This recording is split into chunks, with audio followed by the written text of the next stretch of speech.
What up, guys? Real Geek, aka Wicked Specialist, here with another week's of the poll list for April 17th, 2019. New comic day is upon us once again, and some new comics have come out. Some quicker than I have actually expected. Case in point with our first title here, Batman number 69 from Tom King. Different. I feel like I was just talking about Batman 68 last week, which I think I definitely was. And now we got 69. The issue is out already, continuing his Nightmare storyline, picking up after the aftermath of Catwoman leaving Batman at the altar on their wedding day. And we will set this cover promises a dark reunion between the two. We'll see if that actually happens, if it's just another hoax, dream, or whatever this weird machine is that he's hooked up to with experiencing these visions. We'll find out inside, and if it's good, which it probably is, maybe I'll be doing another Talking Comics video about that in more detail. So we'll see. Alright, next up we've got Amazing Spider-Man. Speaking of books that have become a weekly thing, Amazing Spider-Man number 19, HU, another spin-off of the Hunted storyline in which Kraven the Hunter has kidnapped all of the animal-themed villains and has paid kind of the Batman for Everything, sort of crossed with something I just can't quite think of it, but rich people are playing virtual reality. It's like Ender's Game. They're in virtual reality suits, controlling robot versions of Kraven, and they think they're just playing a game, but they're actually hunting and killing the villains. This the last issue focuses on the Gibbon. This one focuses on Kurt Connors, the Lizard. Hope they don't kill him off in this one too, like they did the last one. Hopefully we're not just killing off these guys. But we'll see. Nick Spencer has done a great job with Spider-Man so far. We'll see what happens in this exciting issue. Alright, and speaking of weekly comics, I just kind of continue on the rail. Avengers No Road Home comes back. It's been going strong for 10 weeks now, and what I'm told is this is the concluding chapter. The Avengers versus Nyx, the Goddess of Night. A lot of twists and turns this story has had. Brought Conan to the modern Marvel Universe, and which we know he's going to be a part of the Dark Avengers team, or is it Savage Avengers? Savage Avengers team comic coming out next month. I'll do a little Talking Comics video on this whole storyline here once I read this issue. I'm all caught up, thankfully, finally.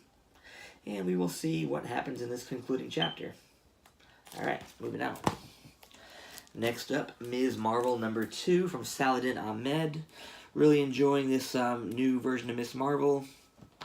It's a new series, I guess I should say. I don't know why they had to redo the whole go with number 2. I mean, I guess I had the legacy numbering on there still, but like, you didn't need a number 1 issue, I guess, to drive up sales or something. But yeah, I'm really enjoying Saladin Ahmed's take on Kamala Khan, and we'll see what goes on in this one.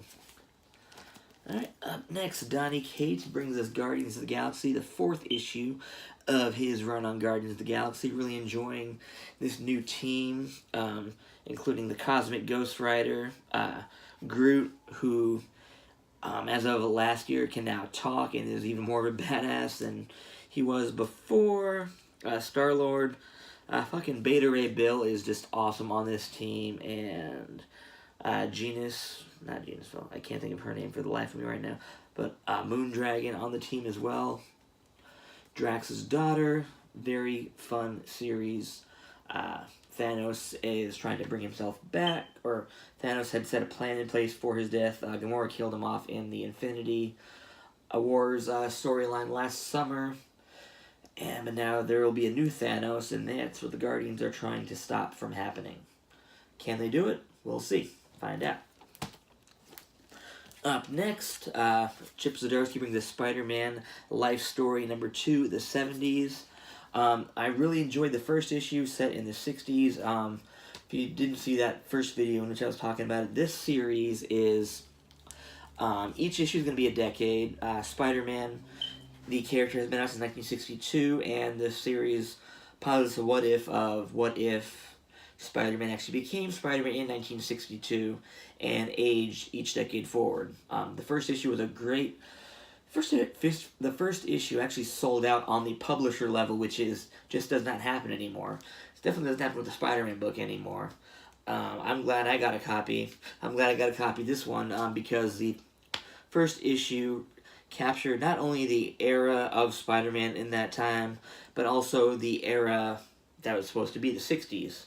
And I really cannot wait to see what Chip Zdarsky does here in the 70s with this one.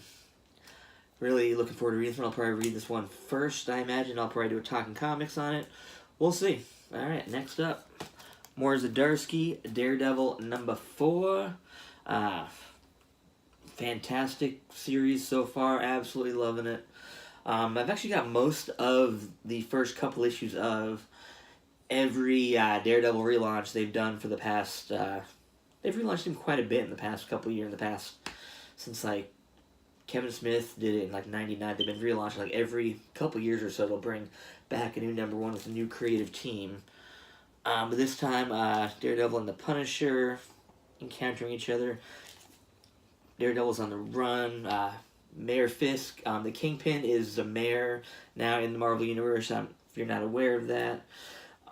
And, yeah, he's got Daredevil on the run. Daredevil's being charged for murder, and Punisher's doesn't like... So we'll see what happens with this. No, sorry about that. Next up, Thor #12, part of the War of the Realms storyline. Frost giants abound. Stuff's going down. Should be a lot of fun. Can't wait to see what happens. Up next, Uncanny X-Men #16 from Matt Rosenberg and company. Really enjoying this take on X-Men so far. I've been reading X-Men now for about six issues now, which is 6 issues longer than I've read X-Men on a regular basis. Like, I'm actually purchasing the book since about 2005 or so. So, good job on Matt Rosenberg for making this series exciting once again, and can't wait to see what happens this one. And then last but not least, we've got War of the Realms #2, the second issue. Absolutely loving this storyline so far. It's the culmination, if you haven't been paying attention, it's the culmination of Jesse Aaron's run on Thor, where Malekith, who, if you remember from the villain from Thor: The Dark World, he has teamed up with the evil, corrupt corporation of Roxxon, and they've been invading the realms for quite some time now, and this is where has been when war comes to a head, when frost giants and all types of Asgardian magic comes to the main Marvel Universe, and stuff is going down. Stuff already went down in the first issue, and cannot wait to see what happens this time.